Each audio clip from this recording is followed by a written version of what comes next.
बीते वर्ष 4 सितंबर को सागर के ढाना में एक नवयुवक की करंट लगने से मौत हो गई थी, जिसके बाद कलेक्टर महोदय द्वारा मृतक के परिजनों को शासन की योजना के अनुरूप 4 लाख रुपए की सहायता राशि की घोषणा की गई थी। यह पूरा घटनाक्रम स्थानीय विद्युत विभाग की लापरवाही के कारण हुआ था, पर आज तक तकरीबन 6 महीने बाद जाने के बाद भी मृतक के परिजनों को सहायता राशि नहीं मिली और इसकी शिकायत परिजन कई बार कलेक्टर की जनसुनवाई में भी कर चुके हैं। मृतक के बड़े भाई ने बताया कि ढाना के जो जेई और लाइनमैन हैं, उनका कहना है यहाँ कलेक्टर नहीं, हम कार्रवाई करते हैं। आप 50,000 रुपये दें तब कहीं आपको सहायता राशि मिलेगी। अब परिजनों ने कहा हम इतना पैसा नहीं दे सकते, तो जेई और लाइनमैन द्वारा 25,000 की 2 किस्तों की मांग की गई।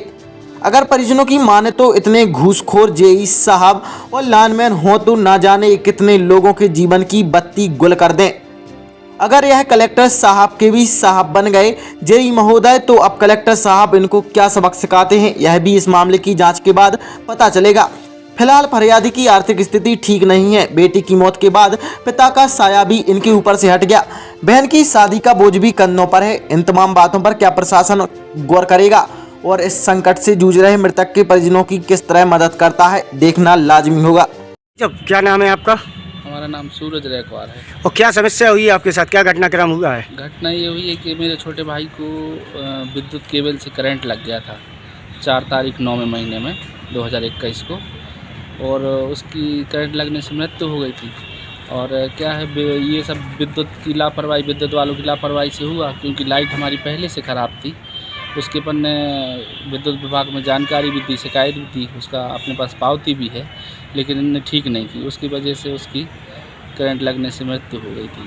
तो कलेक्टर साहब के यहाँ से कुछ समय बाद 4 लाख रुपए का आर्थिक सहायता का आदेश आया था, लेकिन वो राशि अभी तक नहीं मिल पाई, जिसके विषय में हम लोग ढाना विद्युत केंद्र गए थे कि सर ये कलेक्टर साहब का आदेश हुआ है कि आपको 4 लाख रुपए मेरी मम्मी के लिए स्वीकृत हुए थे, लेकिन वो लोग 4 लाख रुपए देने के लिए बोल रहे हैं। ये कलेक्टर के आदेश से कुछ नहीं होगा।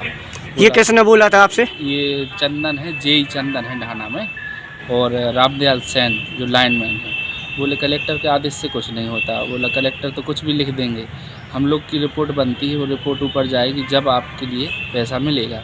तो हमने बोला उनसे सर बना दो, तो उन लोग बोलने लगे कि आपको कुछ पैसा देना पड़ेगा इसमें से। तो वो लोग 50,000 रुपये मांग रहे थे। मैंने मना कर दी कि मेरे पास 50,000 तो है नहीं। तो बोले ठीक है, आप 25,000 रुपये पहले दे दो, 25,000 रुपये आप बाद में देना। तो सर हमारे पास पैसे नहीं थे, हमने नहीं दिए। फिर उसके बाद मैं और मेरी मम्मी दोनों हम लोग कलेक्टर साहब के यहाँ करीब 3 बार जनसुनवाई में जा चुके उसकी शिकायत करने कि ये पैसे मांग रहे हैं और पैसा नहीं दे रहे, लेकिन कोई सुनवाई नहीं हो रही अभी तक।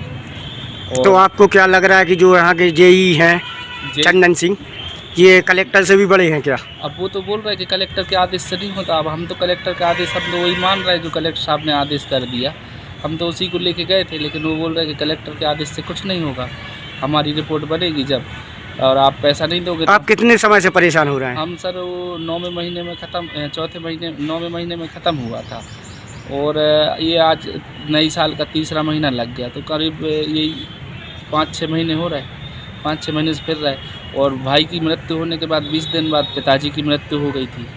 सर बहुत परेशान है, तंग है। बहन की सगाई भी सगाई हो गई थी, शादी भी रुकी है।